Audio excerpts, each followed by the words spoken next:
안녕하세요. 미국주식론 대학이 미준입니다. 12월 11일 오늘의 미국주식 뉴스를 시작합니다. 오늘도 변함없이 미국 주식 투자의 정석을 지키고 있는 미준에 오신 것을 환영합니다. 미준 패밀리 여러분들 지난 주말 멋진 시간으로 만들어 가셨는지 모르겠습니다. 바쁘고 보람된 시간을 보내신 분들일수록 또 월요일날 월요병에 걸릴 수도 있잖아요. 조금 피곤하신 분들을 위해서 오늘은 아주 재미있는 트윗 하나를 여러분들과 공유해 볼까 합니다. 지난 주말에도 제가 핀트 인공지능이 추천하는 12월 최고의 주식 두 종목이라는 제목을 가지고 인공지능 관련된 포스팅을 여러분들과 공유를 했는데요. 오늘 여러분들께 공유해드릴 X에 올라와 있는 트윗 역시도 인공지능에 관련된 이야기입니다. 여기 짐 팬이라는 사람이 등장하는데요. 짐 팬은 참고로 엔비디아에서 일하고 있는 시니어 리서치 사이언티스트 그리고 AI 에이전트 그룹을 이끌고 있는 부서장인 것 같습니다.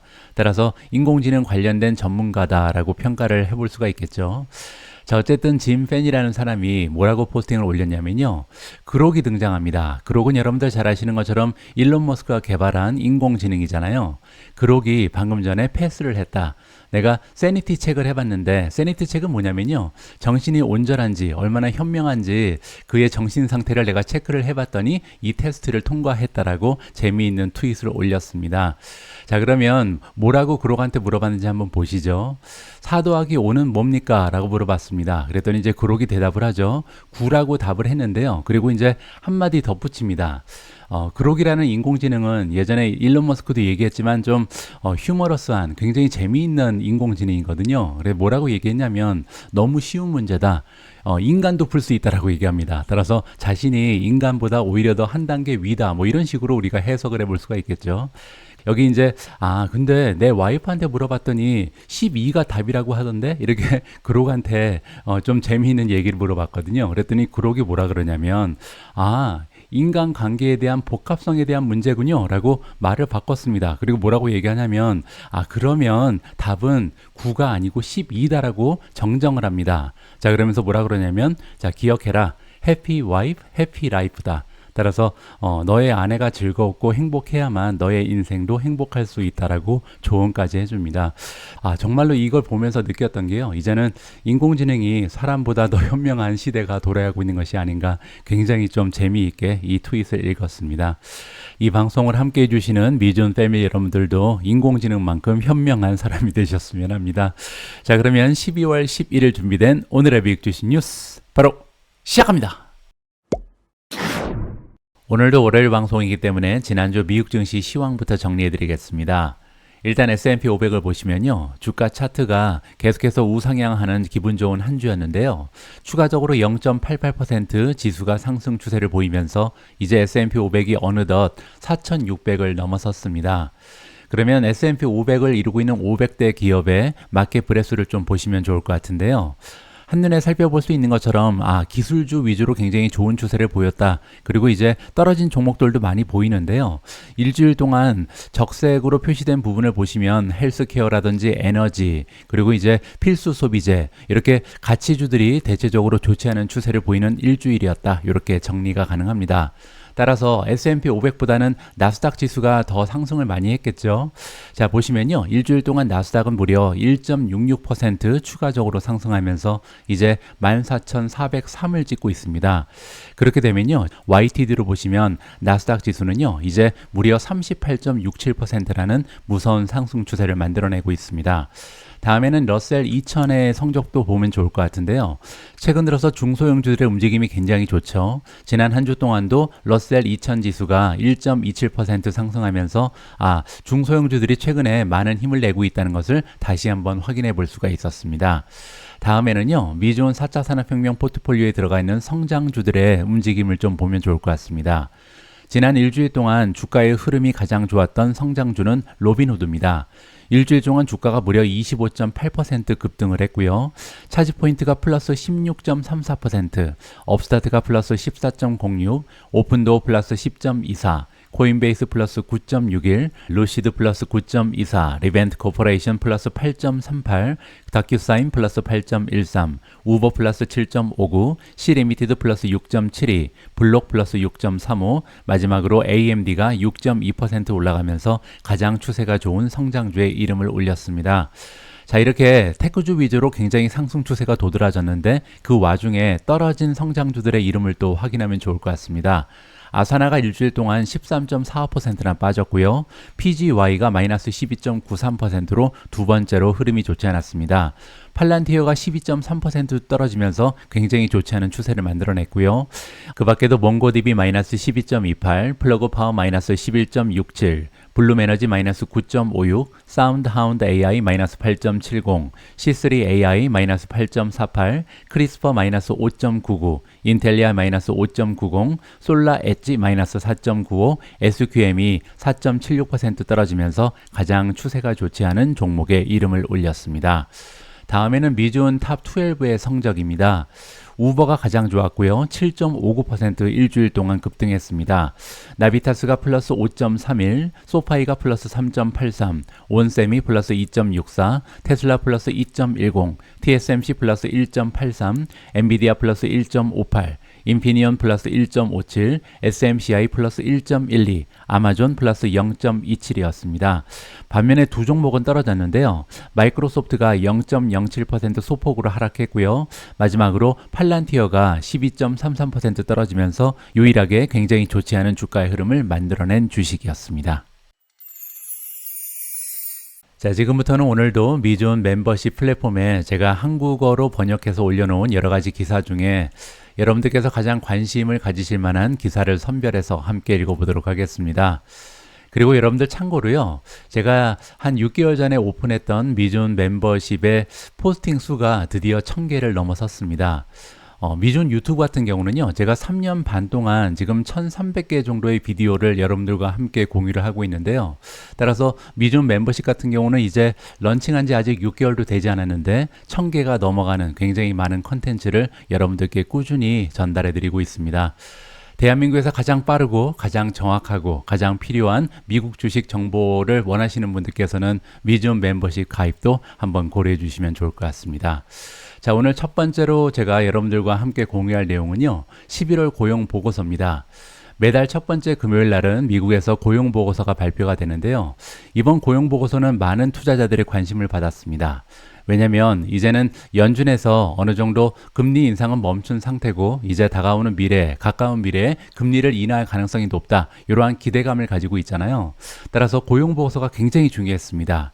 일자리가 굉장히 크게 감소하는 추세를 보일 수 있다면 생각보다 일찍 기준금리 인하가 나타날 수도 있는 굉장히 소중한 그런 신호가 될 수가 있거든요. 하지만 안타깝게도 11월 고용 보고서의 내용은 그 정반대였습니다. 일자리가 예상보다 크게 상승했고요. 실업률은 오히려 하락세로 돌아선 그런 추세를 만들어냈습니다. 어떤 내용이 발표됐는지 한번 살펴보시죠. 11월에 미국 비농업 부분 고용이라고 나와 있습니다. 참고로 고용 보고서는요, 농업 부분을 포함하지 않습니다. 왜냐하면 농업 부분은 너무나 계절성이 짙기 때문이죠. 따라서 경제 상황을 우리가 파악하는데 오히려 방해가 될 수 있는 수치다. 그래서 농업은 제외하고 계산을 한다는 것을 참고하시면 좋을 것 같습니다. 자, 어쨌든 11월 달에 고용 보고서를 살펴보니까 일자리가 무려 19만 9천 개가 증가했습니다. 거의 20만 개 가까이 증가했죠. 하지만 시장의 예상치는 18만 개에 불과했거든요. 따라서 거의 2만 개 이상 예상을 넘어섰다. 이렇게 보시면 되고요. 지난달에 발표됐던 10월에는 15만 개였습니다. 따라서 15만 개에서 20만 개로 거의 5만 개 가까이 늘어났기 때문에 굉장히 좀 쇼킹한 그런 수치가 발표가 된 거죠. 자, 구체적으로 어느 쪽에서 이렇게 일자리가 많이 늘어난지 살펴봤더니요. 의료 부분에서 무려 7만 7천 개가 늘어났고요. 정부 부분에서 4만 9천 개가 늘어나면서 이 두 부분이 주도를 했다. 이렇게 보시면 될 것 같습니다. 반면 자동차 노동자들이 3대 자동차 제조업에서 파업을 했었잖아요. 따라서 이 부분 제조업에서 약 2만 8천 개의 일자리가 증가했다. 이렇게 이해가 가능합니다.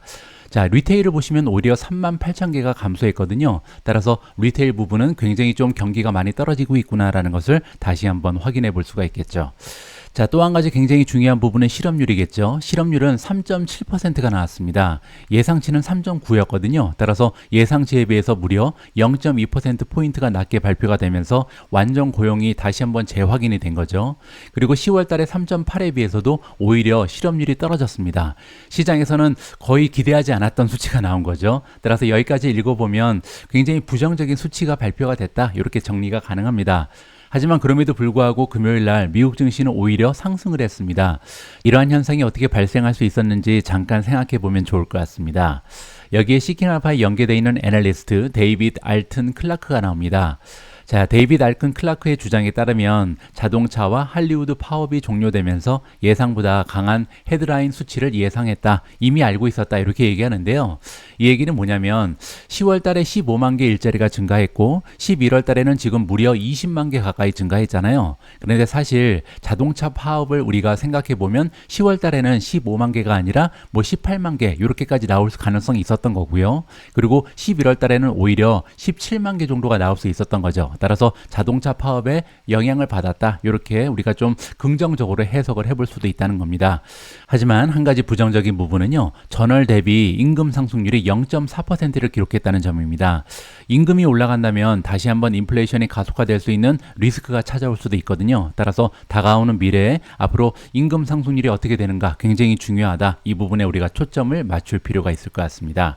자, 어쨌든 알튼 클라크의 주장에 따르면 연착륙 내러티브를 강화하는 것으로 보인다. 따라서 연착륙이 가능하다는 긍정적인 신호로 해석을 하는 것 같습니다.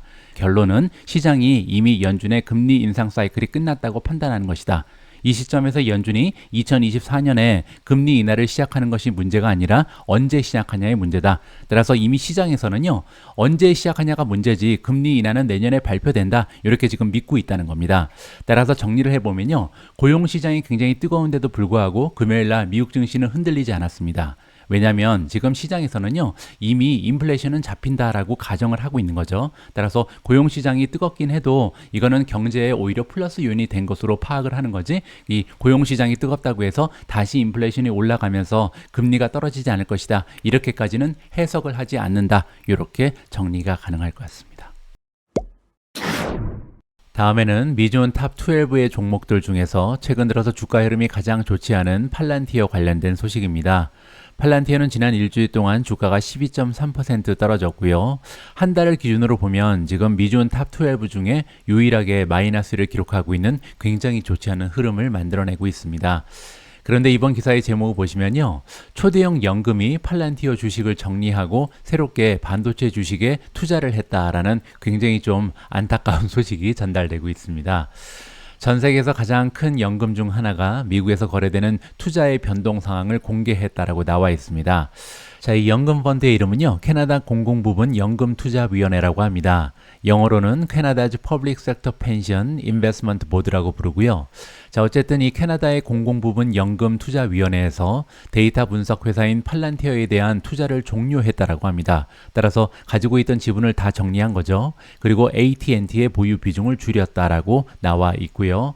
자, 그리고 나서 추가적으로 매수한 종목이 있는데요. 칩 제조업체, 반도체 종목을 2개 정도 추가 매수했습니다. 첫 번째는 인텔이고요. 두 번째는 엔비디아의 지분을 늘렸다. 이렇게 나와 있는데요. 이 연금을 운영하고 있는 PSP 인베스트먼트는요. 증권거래위원회 SEC에 제출한 서류를 통해서 주식 거래 내역을 공개했다고 합니다. 국부펀드 연구소의 자료에 따르면 캐나다 연금은요. 약 1,800억 달러의 자산을 관리하고 있고 이는 세계에서 25번째로 커다란 규모의 공적 연금이라고 합니다. 팔란티어의 주가는요. 올해 첫 9개월 동안 150% 급등을 했습니다. 따라서 이제 이번 연금에서 팔란티어의 주식을 정리한 이유가 주가의 급상승에 있다. 이렇게 우리가 가정을 해볼 수가 있는 거고요. 하지만 초대형 연금이 팔란티어를 매도한 이후에도 4분기 현재까지 11% 상승한 바가 있습니다. 3분기에 PSP 인베스트먼트는 6월 말까지 보유 중이던 11만 1,432주의 팔란티어 주식을 모두 매각했다. 이렇게 정리가 가능하고요. 또한 AT&T 주식 36만 주를 매각했습니다. 하지만 76만 5,700주를 아직까지는 보유하고 있는 상황이고요. 자, 그리고 나서 추가로 매수한 종목이 2개 있다고 말씀드렸죠. 첫 번째로 인텔 같은 경우는 84만 주를 추가적으로 매수했고요. 그러면서 이제 보유량이 150만까지 늘어났다. 이렇게 정리가 가능합니다. 참고로 인텔의 주가는요, 올해 첫 9개월 동안 35% 상승한 바가 있고요. 4분기 들어서는 무려 20% 추가적으로 상승 추세를 만들어냈습니다. 다음으로 엔비디아의 주식도 추가적으로 매수했는데요. 참고로 엔비디아의 주가는 올해 들어서 첫 9개월 동안 거의 3배 가까이 올랐고요. 4분기에도 현재까지 9.2%나 추가적인 상승 추세를 만들어내고 있습니다. PSP 인베스먼트는 엔비디아 주식 12만 8,491주를 추가 매수하면서 3분기 말 기준 65만 6,780주를 가지게 됐습니다. 따라서 이 초대형 연금이 보기에는 지금 현재 팔란티어보다는 엔비디아의 상승 여력이 훨씬 더 크다, 이렇게 기대를 하는 것 같습니다. 다음으로 준비된 기사는 마이크로소프트 관련된 소식이고요. 우리가 지금까지 읽어본 수많은 기사에는 마이크로소프트가 오픈 AI의 지분을 49% 가지고 있다, 이러한 내용으로 우리가 이해를 하고 있었는데요. 이번에 마이크로소프트의 주장에 따르면 오픈 AI의 지분을 전혀 보유하고 있지 않다, 이렇게 주장을 하고 있습니다. 무슨 얘기인지 한번 살펴봐야겠죠. 일단 이번 이야기에 대한 배경 설명이 나와 있는데요. 전 세계 규제 당국이 현재 마이크로소프트의 오픈 AI에 대한 130억 달러 투자의 조사에 착수했다라고 나와 있습니다. 그렇기 때문에 거대 소프트 기업인 마이크로소프트가 반독점 당국의 공감을 얻어내기 위해서 간단한 논리를 내세우고 있다, 이렇게 설명이 가능합니다. 마이크로소프트가 얘기하기를요, 오픈 AI에 대한 전통적인 지분을 보유하고 있지 않다, 주식을 가지고 있지 않다는 거죠. 따라서 우리가 오픈 AI를 통제한다, 이렇게 말할 수 없다라고 주장을 하고 있습니다. 지난 1월달 마이크로소프트가 오픈 AI에 100억 달러 규모의 추가 투자를 협상할 때 당시 이 문제에 정통한 사람들은요, 굉장히 이례적인 계약을 선택했다라고 말한 적이 있습니다. 그게 뭐냐면요, 최첨단 인공지능 연구소 오픈 AI를 얘기하는 거죠. 오픈 AI의 일부를 인수하는 대신에, 지분을 인수하는 대신에 미리 정해진 한도까지 투자금을 상환할 때까지 오픈 AI 재정적인 수익의 거의 절반, 이게 이제 49%인 것 같습니다. 수익의 49%를 받는 계약을 맺었다, 이렇게 지금 전해지고 있거든요. 자, 하지만 규제 당국이 이를 명확하게 구분할지는 아직 미지수입니다. 왜냐하면 지분의 49%를 가져가는 거, 그리고 수익의 49%를 가져가는 것은요, 둘 다 이 기업에 영향력을 끼칠 수 있다는 부분에서는 같은 의미거든요. 따라서 굳이 주식을 보유하고 있지 않다고 해서 그게 이제 통제력이 없다, 이렇게 얘기하기는 조금 어려울 수도 있다는 거죠. 지난 금요일 날 영국의 경쟁 및 시장 당국 CMA라는 규제 당국이죠. 여기에서 두 회사의 협력이 이제 구글의 AI 연구소인 딥마인드의 본거지인 영국에서 경쟁을 위협하는지 여부를 판단하기 위해서 이해관계자들로부터 정보를 수입하고 있다, 이렇게 밝혀졌고요. 미국도 마찬가지입니다. 미국에는 이제 연방거래위원회가 있죠. FTC가 마이크로소프트 그리고 오픈 AI에 대한 투자의 성격, 그리고 독점금지법 위반 여부를 조사하고 있는 상황이라고 합니다. 자, 이번에 마이크로소프트가 오픈 AI의 이사회에 포함이 됐거든요. 그것 때문에 이러한 조사를 받게 된 건지 아닌지 저는 개인적으로 판단하고 있습니다. 마이크로소프트의 대변인 성명에 따르면요, 계약의 세부 사항은 기밀로 유지되지만 마이크로소프트는 오픈 AI의 어떤 부분도 소유하고 있지 않다, 단순히 이익 분배의 일부를 받을 자격이 있다, 따라서 파트너십이다, 이렇게 지금 주장을 하고 있는 거죠. 앞서 금요일 마이크로소프트의 브래드 스미스 사장은요, 이번에 달라진 것은 뭐냐면, 이번에 이제 오픈 AI를 휩싸은 굉장히 좀 커다란 드라마가 있었잖아요. 이 드라마가 끝나고 나서 한 가지의 변화가 있는데, 마이크로소프트가 오픈 AI의 이사회에 합류를 했다. 하지만 투표권이 없는 옵저버다. 이건 뭐냐면 그냥 관찰자라는 얘기죠. 따라서 그냥 참관인 자격으로 이사회에 들어갔다, 이렇게 주장을 하고 있습니다.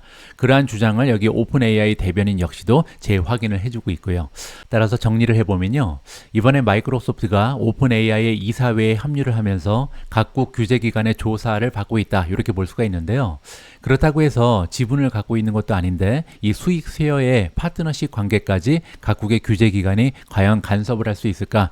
개인적으로 그렇게 하기는 좀 어렵지 않을까 생각을 합니다. 따라서 앞으로도 마이크로소프트와 오픈 AI의 파트너십 관계는 공고한 채 유지될 가능성이 높다, 희망적으로 판단을 하고 있습니다. 제가 지난주에 우버 관련해서 대형 뉴스 하나를 공유해드린 적이 있습니다. 12월 1일 날 발표된 기사에 따르면 우버가 S&P 500 지수의 편입이 확정됐다라는 기분 좋은 소식이었는데요. 그 이후에 주가 차트를 보시면요, 우버의 주가는 무려 7.59% 이 뉴스가 발표된 이후에 상승 추세를 만들어냈습니다.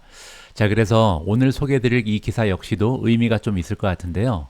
줌하고 루시드가 이번에 나스닥 100 지수에서 탈락을 했고요. 새롭게 추가된 6종목이 있다고 합니다. 따라서 이번에 나스닥 100 지수에 추가된 6종목의 이름이 굉장히 궁금해지죠. 자, 기사를 통해서 한번 확인해 보시면 좋을 것 같습니다.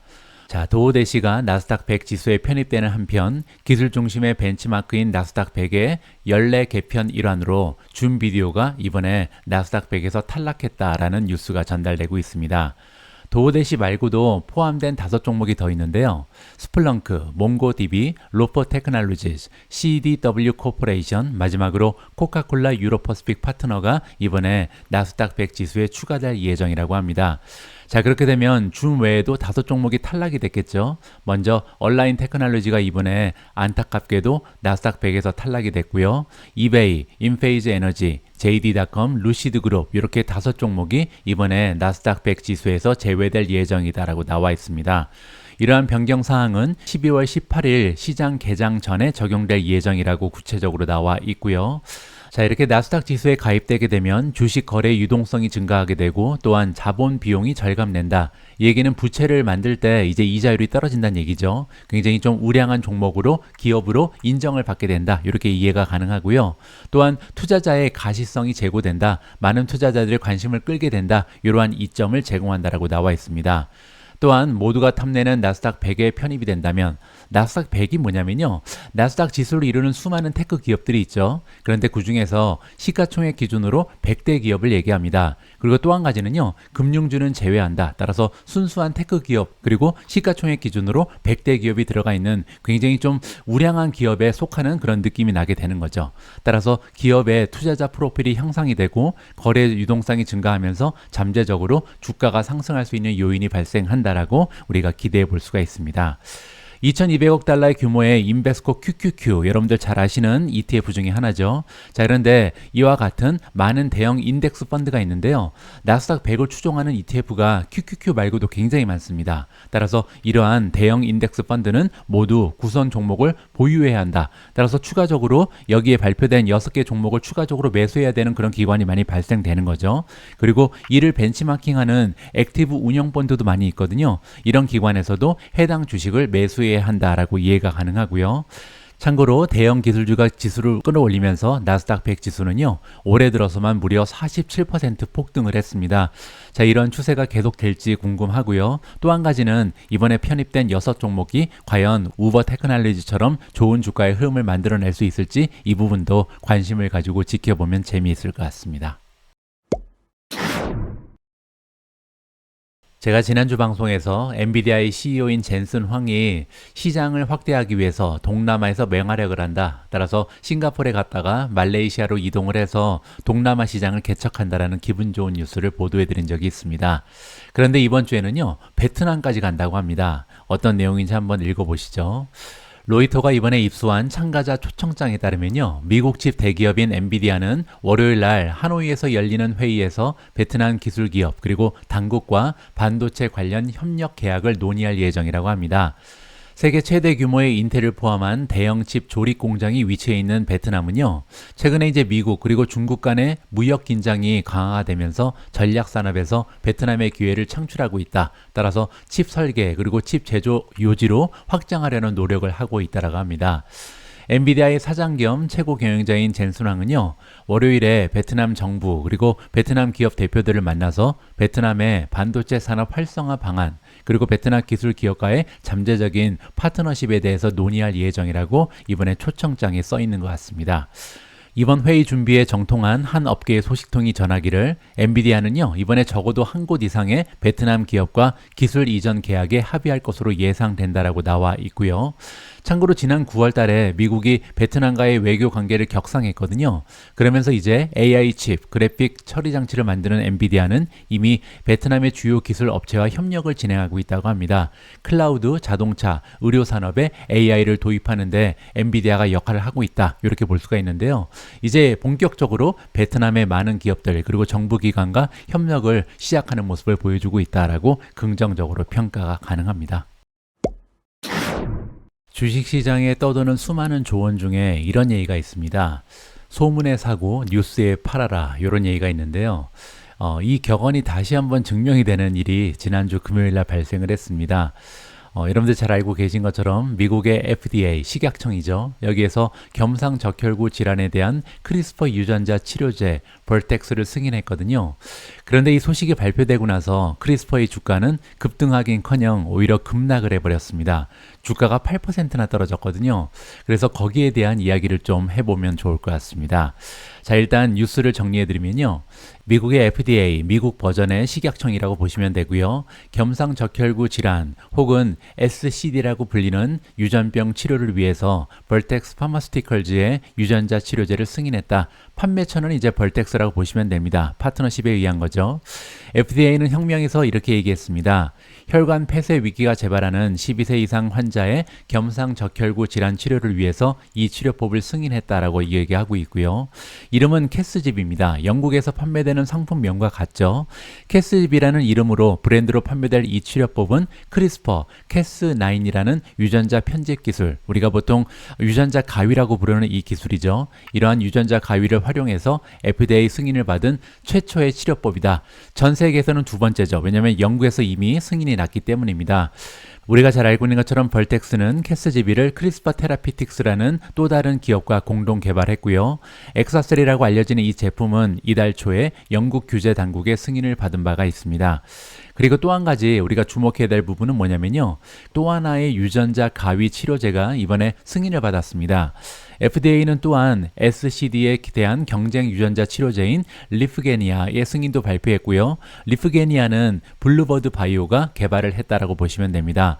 지난주에 제가 전달해드릴 기사 내용에 따르면 블루버드 바이오의 리프게니아는 내년 초에 승인이 될 예정이다 이렇게 알고 있었는데 이번에 두 개의 치료법을 동시에 승인을 해줬다 이렇게 보시면 되겠죠.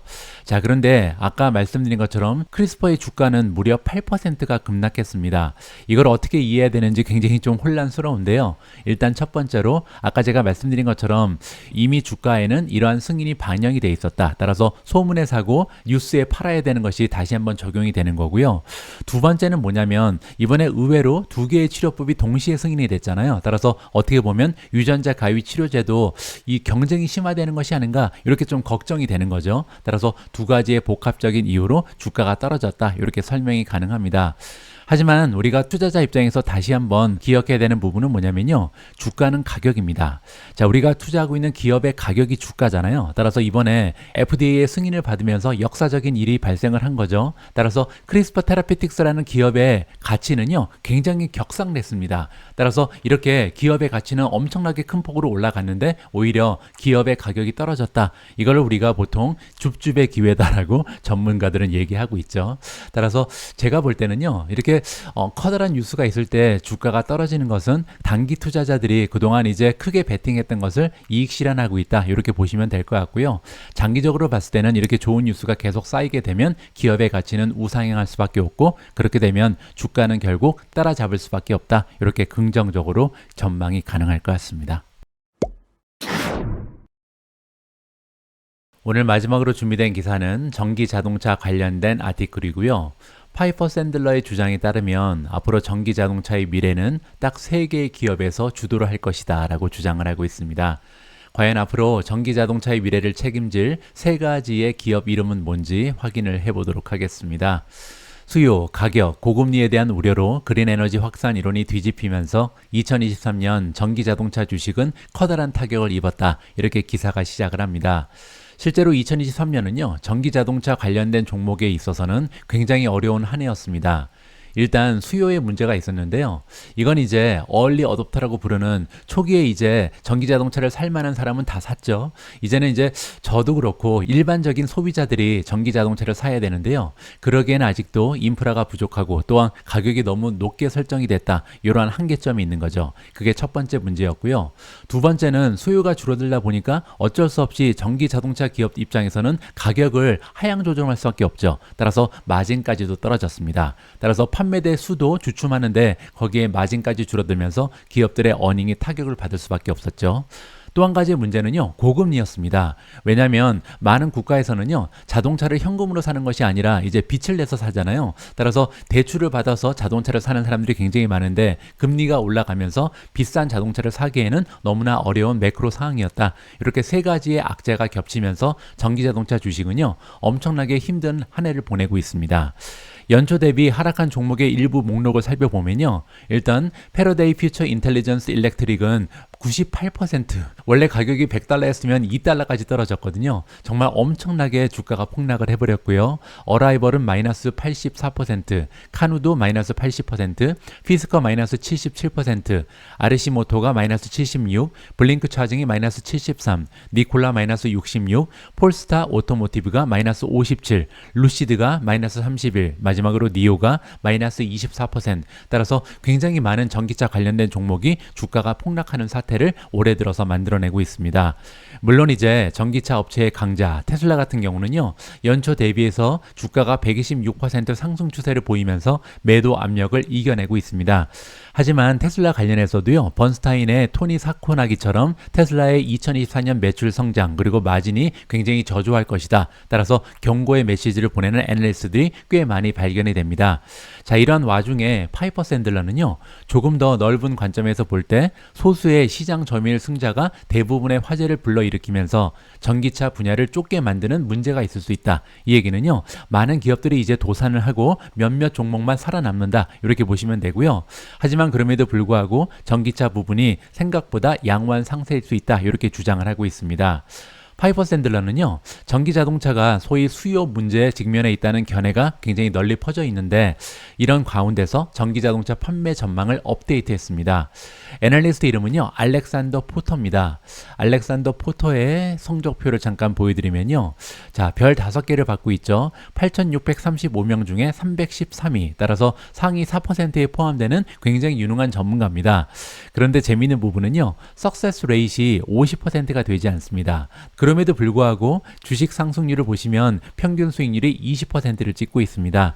여기서 우리가 볼 수 있는 건요, 반 정도만 맞아도 20%의 수익은 올릴 수 있다. 이게 첫 번째 교훈이고요. 두 번째는 반을 맞추는 것도 굉장히 어렵구나. 이렇게 반만 맞춰도 저 월가에서 4% 안에 드는 전문가가 될 수 있다. 따라서 주식 투자가 얼마나 어려운가를 우리가 다시 한번 확인해 볼 수 있는 계기가 됩니다. 자, 어쨌든 알렉산더 포토가 얘기하기를요, 업데이트된 새로운 전망에 따르면 지금부터 2030년까지 다소 느린 상승세를 의미한다. 따라서 예전에 기대했던 것보다 전기차의 보급률은 조금씩 둔화되고 있다는 것을 인정하는 겁니다. 하지만 장기적인 기대치는 변화하지 않았다는 점이 주요 키포인트다, 이렇게 주장하고 있습니다. 그게 무슨 얘기냐면요, 우리는 여전히 자동차 부분이 결국 전기차 보급률 100%에 도달할 것이다. 따라서 이게 2030년이 되건 2035년이 되건 2040년이 되건 결국은요, 지구상에 있는 모든 자동차는 전기차로 바뀐다. 다 100% 전기차다. 이렇게 얘기하는 거죠. 그리고 또 하나, 전기차 수요가 고갈에 가까워지고 있다는 생각에 동의하지 않는다. 따라서 시간이 딜레이 됐을 뿐이지 전기차의 시대는 반드시 온다. 이렇게 주장을 하고 있는 거죠. 파이퍼 샌들러는요, 예전에 전기차 전망을 이렇게 내놓은 바가 있습니다.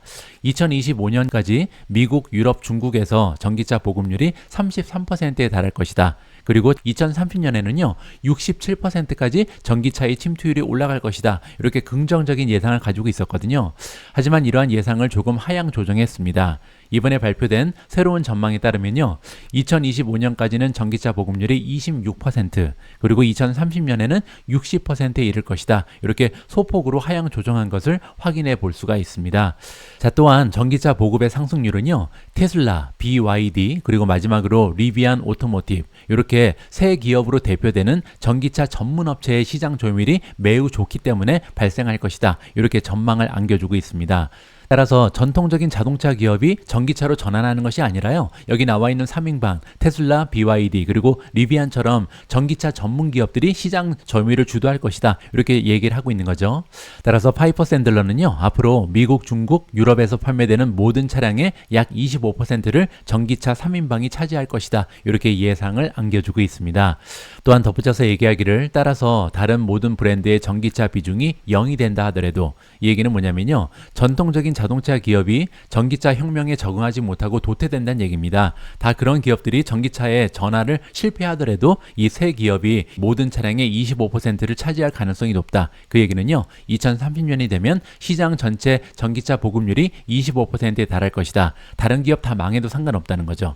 따라서 이 파이퍼 샌들러의 전망에 따르면요, 전기차의 시대는 반드시 온다. 시점이 어떻게 되든 100% 전기차로 보급되는 그 시점이 오고야 말 것이고, 그리고 이러한 시대의 변화를 이끄는 기업은 단 3개에 불과하다. 이렇게 정리가 가능할 것 같습니다.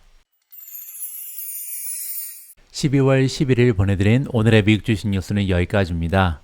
오늘 방송도 마지막까지 함께 해주셔서 감사합니다.